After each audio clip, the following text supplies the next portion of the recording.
Thank you for joining me once again, listeners. As always, I'm Jamie Colors, and this is my archive. Let us resume where we last left off with H.G. Wells' The Invisible Man. Chapter 4. Mr. Cuss Interviews the Stranger. I have told the circumstances of the stranger's arrival in Epping with a certain fullness of detail in order that the curious impression he created may be understood by the reader. But excepting two odd incidents, the circumstances of his stay until the extraordinary day of the club festival may be passed over very cursorily. There were a number of skirmishes with Mrs. Hall on matters of domestic discipline, but in every case until late in April, when the first signs of penury began, he overrode her by the easy expedient of extra payment. Hall did not like him, and whenever he dared, he talked of the advisability of getting rid of him, but he showed his dislike chiefly by concealing it ostentatiously and avoiding his visitor as much as possible. "Wait till the summer," said Mrs. Hall, sagely, "when the Arctics are beginning to come. Then we'll see. He may be a bit overbearing, but Bill's settled punctual is Bill's settled punctual, whatever you like to say." The stranger did not go to church, and indeed made no difference between Sunday and the irreligious days, even in costume. He worked, as Mrs. Hall thought, very fitfully. Some days he would come down early and be continuously busy. On others he would rise late, pace his room, fretting audibly for hours together, smoke, sleep in the armchair by the fire. Communication with the world beyond the village he had none. His temper continued very uncertain. For the most part his manner was that of a man suffering under almost unendurable provocation, and once or twice things were snapped, torn, crushed, or broken in spasmodic gusts of violence. He seemed under a chronic irritation of the greatest intensity. His habit of talking to himself in a low voice grew steadily upon him, but though Mrs. Hall listened conscientiously, she could make neither head nor tail of what she heard. He rarely went abroad by daylight, but at twilight he would go out muffled up invisibly, whether the weather were cold or not, and he chose the loneliest paths and those most overshadowed by trees and banks. His goggling spectacles and ghastly bandaged face under the penthouse of his hat came with a disagreeable suddenness out of the darkness upon one or two home-going laborers, and Teddy Henfrey, tumbling out of the Scarlet Coat one night at 9:30, was scared shamefully by the stranger's skull-like head (he was walking hat in hand), lit by the sudden light of the opened inn door.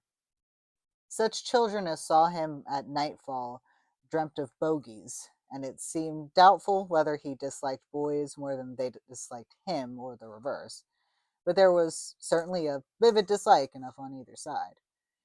It was inevitable that a person of so remarkable an appearance and bearing should form a frequent topic in such a village as Epping. Opinion was greatly divided about his occupation. Mrs. Hall was sensitive on the point.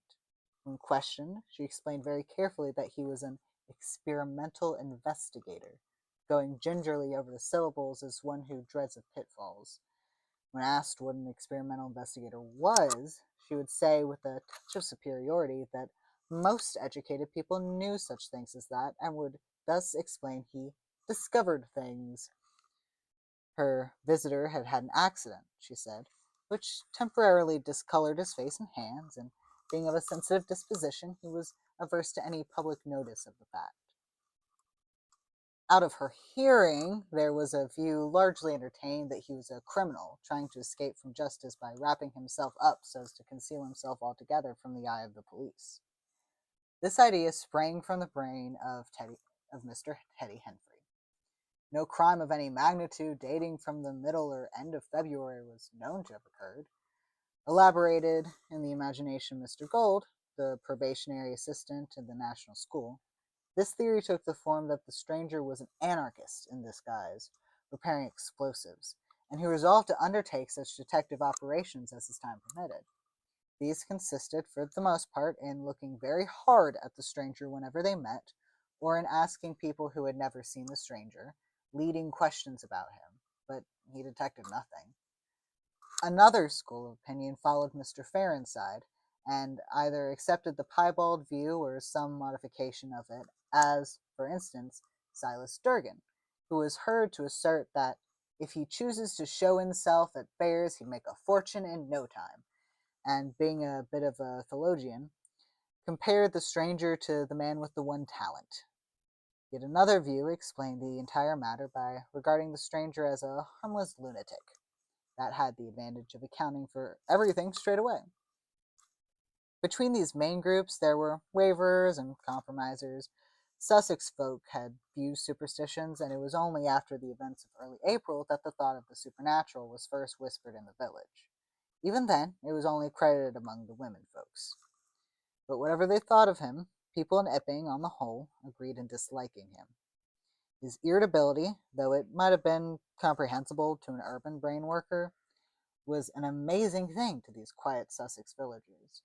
The frantic gesticulations as they surprised now and then, the headlong pace after nightfall that swept him upon them round quiet corners, the inhuman bludgeoning of all the tentative advances of curiosity, the taste for twilight that led to the closing of doors, the pulling down of blinds, the extinction of candles and lamps. Who would agree with such goings on? They drew aside as he passed down the village, and when he had gone by, young humorists up would up with coat collars and down with hat brims, and go pacing nervously after him in imitation of his occult bearing. There was a song popular at that time called The Bogeyman. Miss Stachel sang it in the schoolroom concert in aid of the church lamps. And thereafter, whenever one or two of the villagers were gathered together and the stranger appeared, a bar or so of this tune, more or less sharp or flat, was whistled in the midst of them. Also, belated little children would call out "Bogeyman" after him and make off tremulously elated. Cuss, the general practitioner, was devoured by curiosity. The bandages excited his professional interest. The report of the 1,001 bottles aroused his jealous regard. All through April and May, he coveted an opportunity of talking to the stranger, and at last, toward Whitsuntide, he could stand it no longer, but hit upon the subscription list for a village nurse as an excuse. He was surprised to find that Mr. Hall did not know his guest's name. "He give a name," said Mrs. Hall, an assertion which was quite unfounded, "but I didn't rightly hear it." She thought it seemed so silly not to know the man's name. Cuss rapped at the parlor door and entered. There was a fairly audible imprecation from within. "Pardon my intrusion," said Cuss, and then the door closed and cut Mrs. Hall off from the rest of the conversation. She could hear the murmur of voices for the next 10 minutes, then a cry of surprise, a stirring of feet, a chair flung aside, a bark of laughter, quick steps to the door, and Cuss appeared, his face white, his eyes staring over his shoulder. He left the door open behind him, without looking at her, strode across the hall and went down the steps, and she heard his feet hurrying along the road. He carried his hat in his hand. She stood behind the door, looking at the open door of the parlor. Then she heard the stranger laughing quietly, and then his footsteps came across the room. She could not see his face where she stood. The parlor door slammed, and the place was silent again. Cuss went straight up the village to Bunting, the vicar. "Am I mad?" Cuss began abruptly as he entered the shabby little study. "Do I look like an insane person?" "What happened?" said the vicar, pulling the ammonite on the loose sheets of his forthcoming sermon. "That chap at the inn. Well, give me something to drink," said Cuss, and he sat down. When his nerves had been steadied by a glass of cheap sherry, the only drink the good vicar had available, he told him of the interview he had just had. "Went in," he gasped, "began to demand a subscription for that nurse fund. He'd stuck his hands in his pockets as I came in, and he sat down lumpily in his chair, sniffed.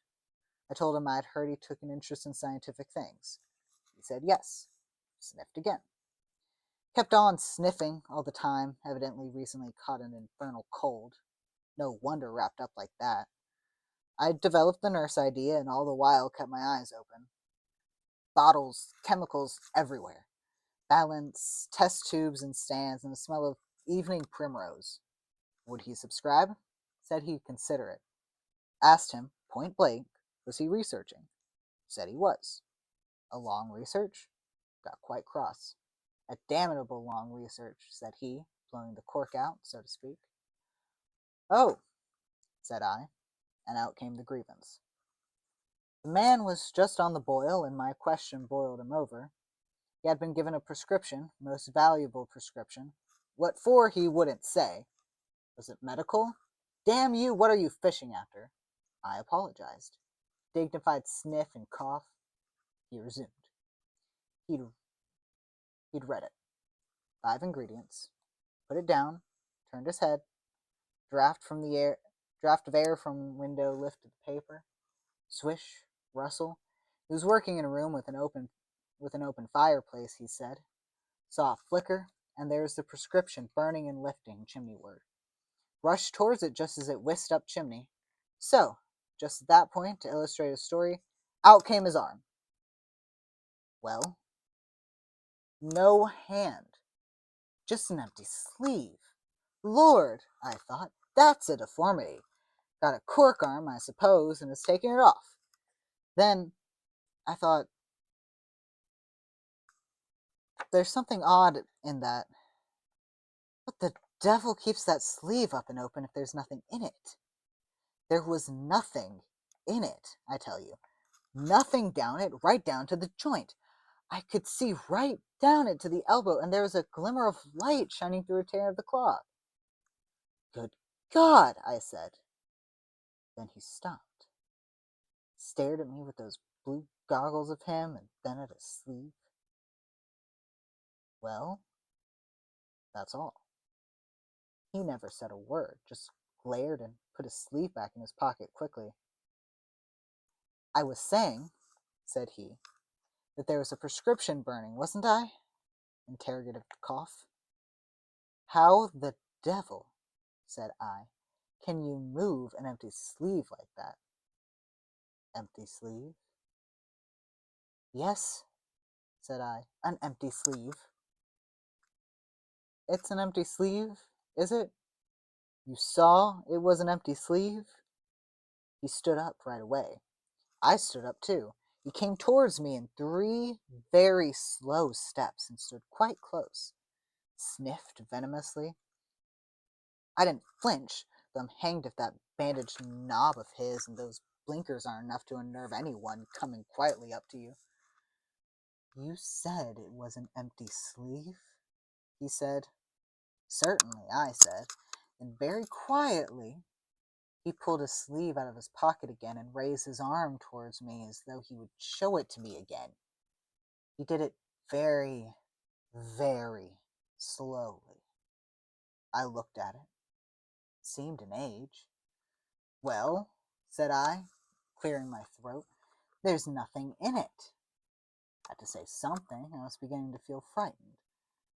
I could see right down it. He extended it straight towards me slowly, just like that, till the cuff was 6 inches from my face. Queer thing to see an empty sleeve come at you like that. And then, well, something, exactly like a finger and thumb it felt, nipped my nose. Bunting began to laugh. There wasn't anything there, said Cuss, his voice running up into a shriek at the there. It's all very well for you to laugh, but I tell you I was so startled. I hit his cuff hard and turned round and cut out of the room. I left him. Cuss stopped. There was no mistaking the sincerity of his panic. He turned round in a helpless way and took a second glass of the excellent vicar's very inferior sherry. When I hit his cuff, said Cuss, I tell you it felt exactly like hitting an arm. And there wasn't an arm. There wasn't the ghost of an arm. Mr. Bunting thought it over. He looked suspiciously at Cuss. It's a most remarkable story, he said. He looked very wise and grave indeed. It's really, said Mr. Bunting with judicial emphasis, a most remarkable story. Chapter 5. The Burglary at the Vicarage. The facts of the burglary at the vicarage came to us chiefly through the medium of the vicar and his wife. It occurred in the small hours of Whit Monday, the day devoted in Epping to the club festivities.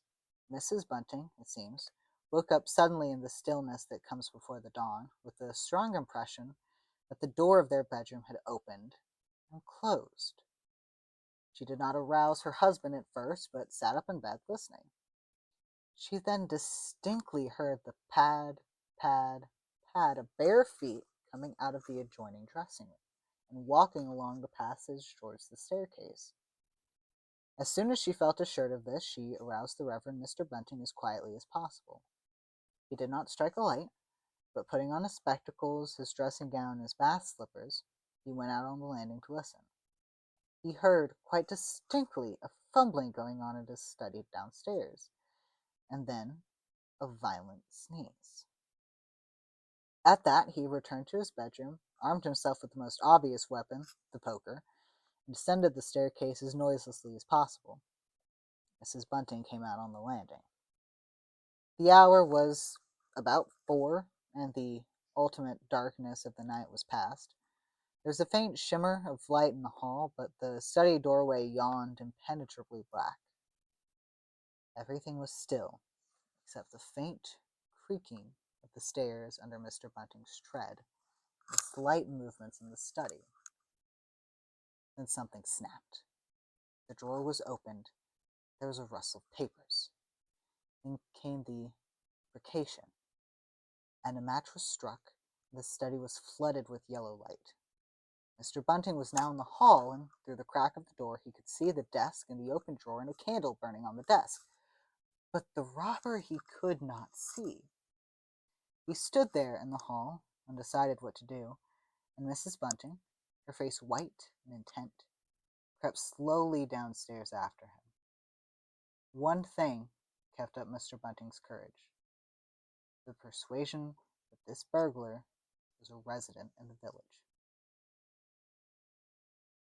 They heard the chink of money and realized that the robber had found the housekeeping reserve of gold, £2.10 in half sovereigns altogether. At that sound, Mr. Bunting was nerved to abrupt action. Gripping the poker firmly, he rushed into the room, closely followed by Mrs. Bunting. "Surrender!" cried Mr. Bunting fiercely, and then stopped, amazed. Apparently, the room was perfectly empty. Yet their conviction that they had, that very moment, heard somebody moving in the room had amounted to a certainty. For half a minute, perhaps, they stood gaping.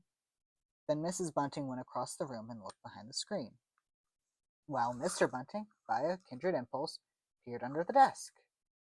Then Mrs. Bunting turned back the window curtains, and Mr. Bunting looked up the chimney and probed it with the poker.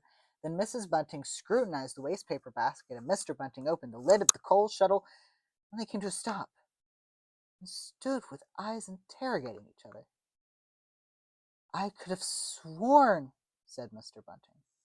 "Candle," said Mr. Bunting. "Who lit the candle?" "The drawer," said Mrs. Bunting, "and the money's gone." She went hastily to the doorway. Of all the extraordinary occurrences, there was a violent sneeze in the passage. They rushed out, and as they did so, the kitchen door slammed. "Bring the candle," said Mr. Bunting, and led the way. They both heard a sound of bolts being hastily shot back. As he opened the kitchen door, he saw through the scullery that the back door was just opening, and the faint light of the early dawn displayed the dark masses of the garden beyond. He is certain that nothing went out of the door. It opened, stood open for a moment, then closed with a slam. As it did so, the candle Mrs. Bunting was carrying from the study flickered, flared. It was a minute or more before they entered the kitchen. The place was empty. They refastened the back door, examined the kitchen, pantry, and scullery thoroughly, but at last went down into the cellar. There was not a soul to be found in the house, search as they would. Daylight found the vicar and his wife, a quaintly costumed little couple, still marveling about on their own ground floor by the unnecessary light of a guttering candle. Chapter 6. The Furniture That Went Mad. Now, it happened that in the early hours of Whit Monday, before Millie was hunted out for the day, Mr. Hall and Mrs. Hall both rose and went noiselessly down into the cellar. Their business there was of a private nature, and had something to do with the specific gravity of their beer. They had hardly entered the cellar when Mrs. Hall found that she had forgotten to bring down a bottle of sarsaparilla from their joint room. As she was the expert and principal operator in this affair, Hall very properly went upstairs for it. On the landing, he was surprised to see that the stranger's door was ajar. He went on into his own room and found the bottle as he had been directed. But returning with the bottle, he noticed that the bolts of the front door had been shot back, but the door was in fact simply on the latch. And with a flash of inspiration, he connected this with the stranger's room upstairs and the suggestions of Mr. Teddy Humphrey. He distinctly remembered holding the candle while Mrs. Hall shot these bolts overnight. At the sight, he stopped, gaping, then with the bottle still in his hand, went upstairs again. He rapped at the stranger's door. There was no answer. He rapped again, then pushed the door wide open and entered. It was as he expected. The bed, the room also, was empty. And what was stranger even to his heavy intelligence, on the bedroom chair and along the rail of the bed were scattered the garments, the only garments, so far as he knew, and the bandages of their guest. His big slouch hat, even, was cocked jauntily over the bedpost. As Hall stood there, he heard his wife's voice coming out of the depth of the cellar, with that rapid telescoping of the syllables and an interrogative cocking up of the final words to a high note by which the West Sussex villager is wont to indicate a brisk impatience. "George, you got what I want?" At that, he turned and hurried down to her. "Janny," he said over the rail of the cellar steps, "'tis the truth what Henry says. He's not in his room, he ain't, and the front door's unbolted." At first, Mrs. Hall did not understand, and as soon as she did, she resolved to see the empty room for herself. Hall, still holding the bottle, went first. "If he ain't there," he said, "his clothes are. And what's he doing without his clothes, then? 'Tis a most curious business." As they came up the cellar steps, they both, it was afterwards ascertained, fancied they heard the front door open and shut, but seeing it closed and nothing there, neither said a word to the other about it at the time. Mrs. Hall passed her husband in the passage and ran on first upstairs. Someone sneezed on the staircase. Hall, following 6 steps behind, thought that he heard her sneeze. She, going first, was under the impression that Hall was sneezing. She flung open the door and stood regarding the room. "Of all the curious," she said. She heard a sniff close behind her head, as it seemed, and, turning, was surprised to see Hall a dozen feet off the topmost stair. But in another moment he was beside her. She bent forward and put her hand on the pillow and then under the clothes. "Cold," she said. "He's been up this hour or more." As she did so, a most extraordinary thing happened. The bedclothes gathered themselves together, leapt up suddenly into a sort of peak, and then jumped headlong over the bottom rail. It was exactly as if a hand had clutched them in the center and flung them aside. Immediately after, the stranger's hat hopped off the bedpost, described a whirling flight in the air for the better part of a circle, and then dashed straight at Mrs. Hall's face. Then, as swiftly came the sponge from the washstand, and then the chair, flinging the stranger's coat and trousers carelessly aside, and laughing dryly in a voice singularly like the stranger's, turned itself up with its forelegs at Mrs. Hall, seemed to take aim at her for a moment, and charged at her. She screamed and turned, and then the chair legs came gently but firmly against her back and impelled her and Hall out of the room. The door slammed violently and was locked. Chair and bed seemed to be executing a dance of triumph for a moment, and then abruptly everything was still. Mrs. Hall was left almost in a fainting condition in Mr. Hall's arms on the landing. It was with the greatest difficulty that Mr. Hall and Millie, who had been roused by her scream of alarm, succeeded in getting her downstairs, applying the restoratives customary in these cases. "'Tis spirits," said Mrs. Hall. "I know 'tis spirits. I've read in papers of 'em. Tables and chairs leaping and dancing." "Take a drop more, Janny," said Hall. "'Twill steady you." "Lock him out," said Mrs. Hall. "Don't let him come in again. I half guess I might have known with them goggling eyes and bandaged head, and never going to church of a Sunday, and all they bottles, more'n it's right for anyone to have. He's put the spirits into the furniture, my good old furniture. 'Twas in that very chair my poor dear mother used to sit when I was a little girl. To think it should rise up against me now." "Just a drop more, Jenny," said Hall. "Your nerves is all upset." They sent Millie across the street through the golden 5 o'clock sunshine to rouse up Mr. Sandy Wadgers, the blacksmith. Mr. Hall's compliments and the furniture upstairs was behaving most extraordinary. When Mr. Wadgers come round, he was a knowing man, was Mr. Wadgers, and very resourceful. He took quite a grave view of the case. "I'm damned if that ain't witchcraft," was the view of Mr. Sandy Wadgers. You want horseshoes for such gentry as he." He came round greatly concerned. They wanted him to lead the way upstairs to the room, but he didn't seem to be in any hurry. He preferred to talk in the passage.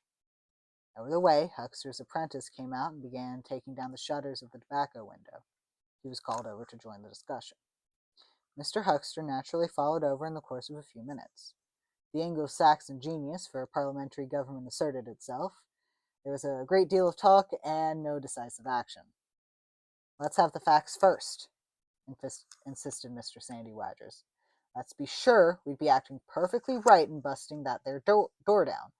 A door on bust is always open to bustin', but you can't unbust a door once you busted him."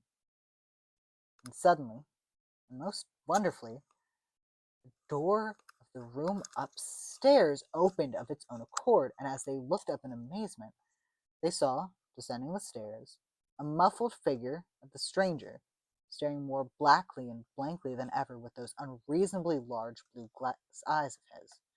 He came down stiffly and slowly, staring all the time. He walked across the passage, staring, then stopped. "Look there," he said, and their eyes followed the direction of his gloved finger and saw a bottle of sarsaparilla hard on the cellar door. Then he entered the parlor, and suddenly, swiftly, viciously slammed the door in their faces. Not a word was spoken until the last echoes of the slam had died away. They stared at one another. "Well, if that don't lick everything," said Mr. Wadgers, and left the alternative unsaid. "I'd go in and ask him about it," said Wadgers to Mr. Hall. "I'd demand an explanation." It took some time to bring the landlady's husband up to that pitch. At last he rapped, opened the door, and got as far as, "Excuse me, go to the devil," said the stranger in a tremendous voice, "and shut the door after you."